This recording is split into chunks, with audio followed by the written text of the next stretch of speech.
Hi, this is I'll Explain.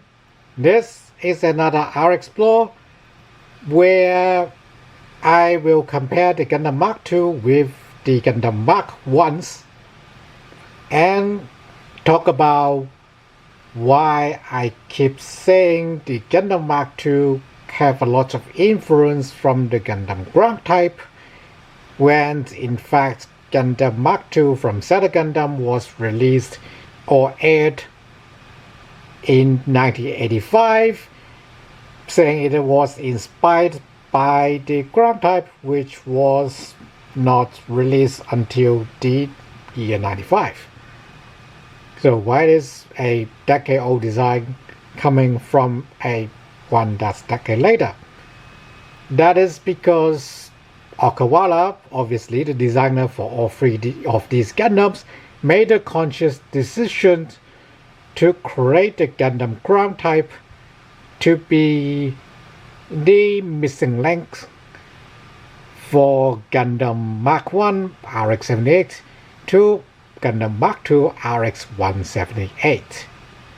Now, the model number, or for the official law, is supposed to be the factory number.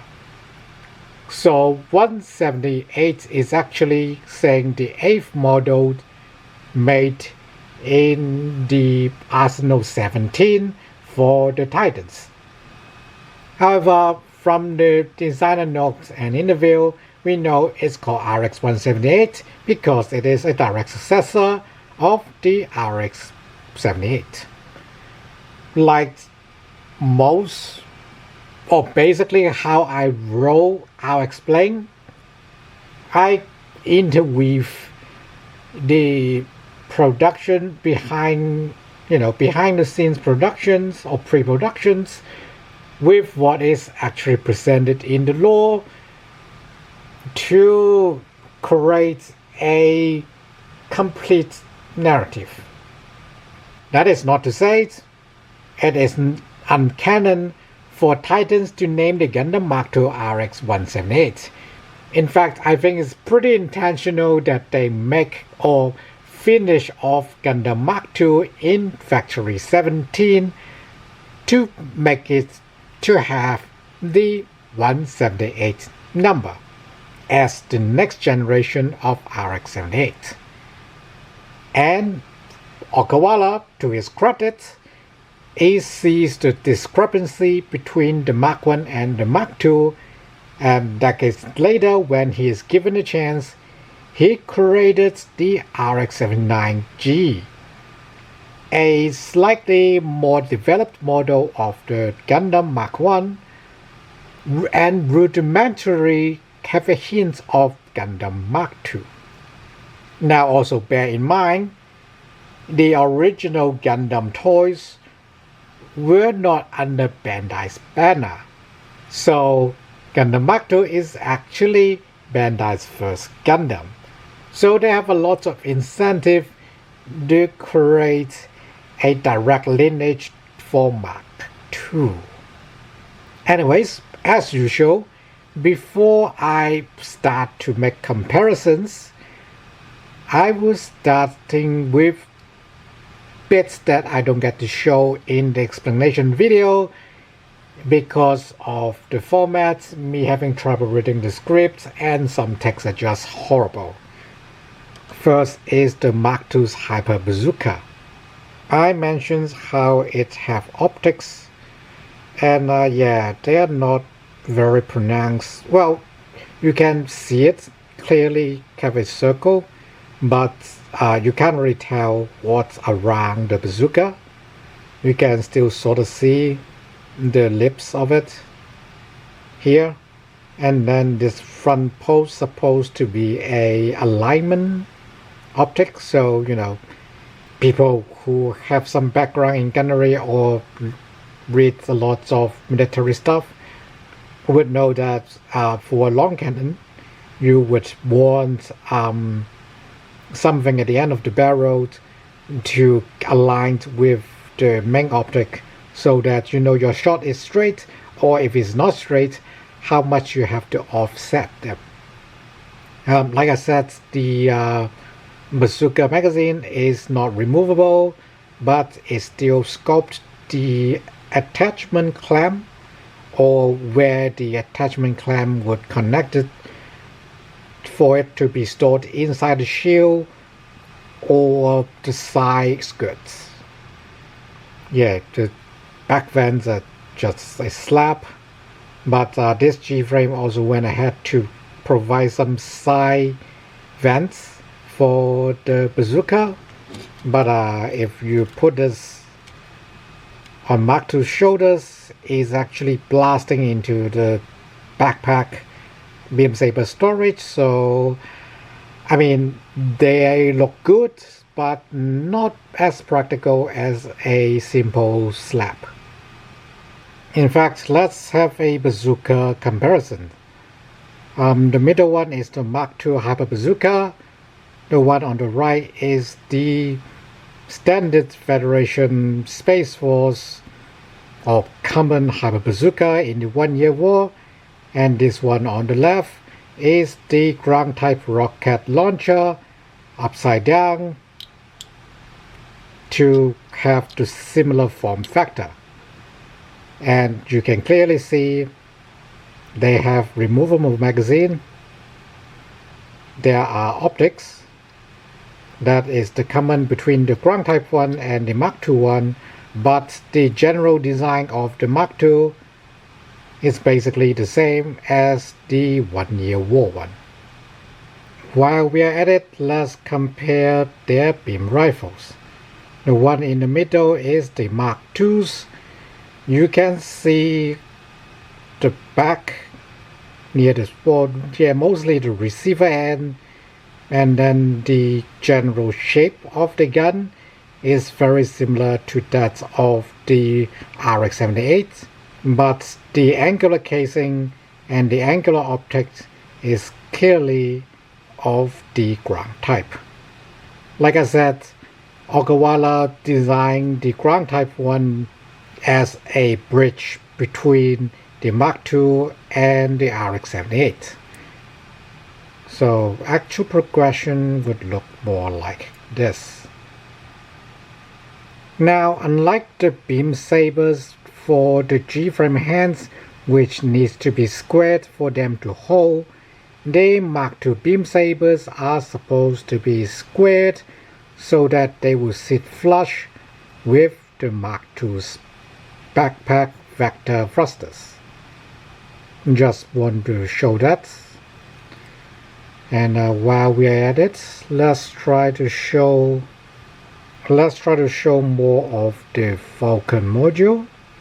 How it have antenna. Supposedly the circle is where Mark II reload the magazine, and then the barrels is not seen, just a square, and the optics are down here at the bottom. Credit to credit where it's due. You can actually have Gundam Mark II only having the Vulcans and not the Elmo storage, which makes the modules a lot less clunky, but it is also a lot less stable. So I'm going to put it back on now. We also didn't get a good look of the inside of the shield. I basically just brushed the whole thing with a watercoloring pen to give it some definition. Now to some of the things I talked about. Gundam Mark II's head sometimes being depicted larger like this, but I think G-frame does this because they need to create slots to mount the Vulcans. Otherwise, Mark II's head supposed to be around the same size as the original Gundam. Yeah, basically they have the similar form factor on the head, and only the Vulcans where it will being, should I say, retrofitted or abridged by the ground type.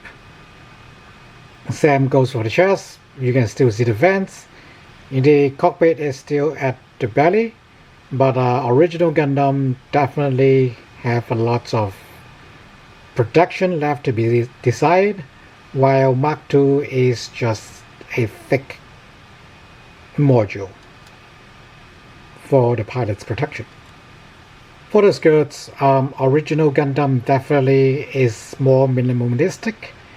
Worth noting for the Unit 1 or Prototype Gundam, G-frame does make an effort for the beam rifle to be carried on the side. We don't see that for Mk 2, which is a shame, to be honest. Onto the legs, it's basically unrecognizable for the early RX-78 to Mk 2. Round the back, you can say the forearm mounting is there, and then because this is prototype Unit 1, so it does not have apogee motors on the side. Interestingly, G-frame opts for a more complex design for the shoulder armor, which makes it kinda Mk 2-like, or more closer to what the Mk 2 would have. As for the backpack, aside from the two beam sabers you can see from the front, they are just so different. Now to Mk 2 and ground type. While the head, ground type is very Gundam-like, but a bit more tactical. And that abridged the look from Mk 2 very well, as you can see from the side. For the chest, ground type have a raised middle like Mk 2, so that abridged very well as well. The skirts, the G-frame have slightly shorter skirts for the ground type. It's supposed to come down a bit more. Regardless, the shape is closer instead of the more squared of the RX-78. Okawara made a good choice to abridge the angles. Also note, ground type have magazine for the machine gun to carry on the side skirt, which matches to Mk 2 carrying E-caps on the side. You can see how the large knee looks similar to Mk 2, and the calf with their hexagonish shape look similar. The feet are clearly not one-to-one, but the feet, while in different shapes, are all being very traction focused, so there's some linkage there. The arms, like I said, the elbow pad, it's very much reminiscent of Mk 2. Back skirt somehow does not have any references, but they're at the back, usually covered by some weapons, so oh well. But yeah, you can clearly see the two pylons from the ground type's backpack, and then the two thing on the side, pylon, fuselage on the side. That's the ground type echoes Mk 2 very well.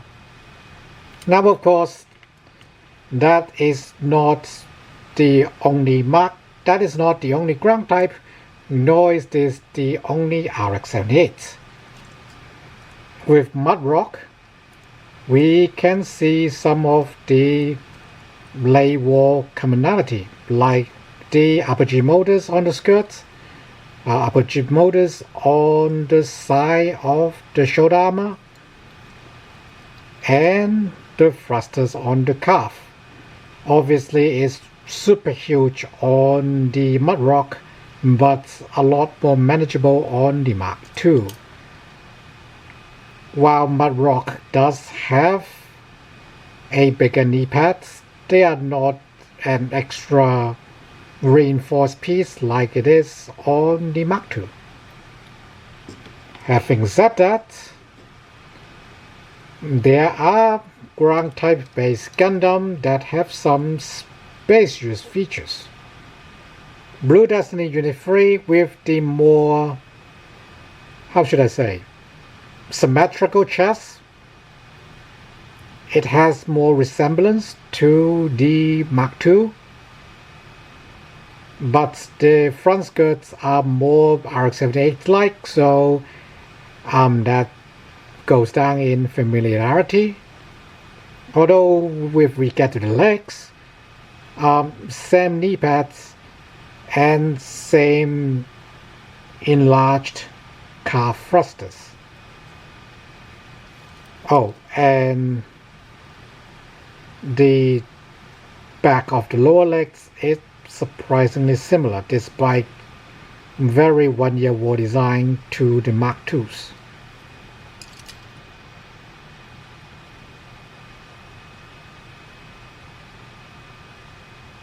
And for the shield, you can clearly see the ground type shield is inspired by the lower half of the Mk2 shield with the two spikes, but Mk2 shield overall design is the traditional Federation coffin shield in a more tactical look, which translates really well into the ground types.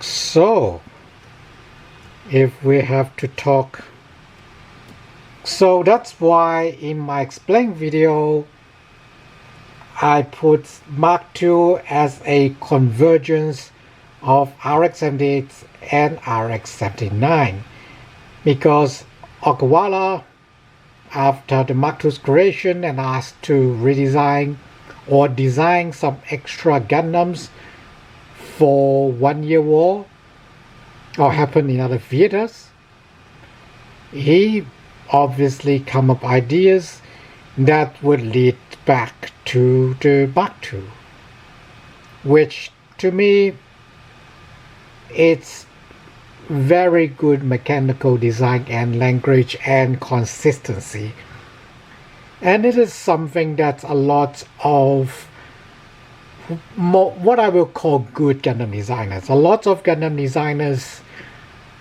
are good at their job because they studied Okawara's design and then use that as a basis to add their own flares. While sometimes even Okawaras are asked to do some not Gundam-y things. But anyways, this is Gundam Mk2 comparing to Gundam and Gundam ground type and the models in between. Thanks for watching, see you next time.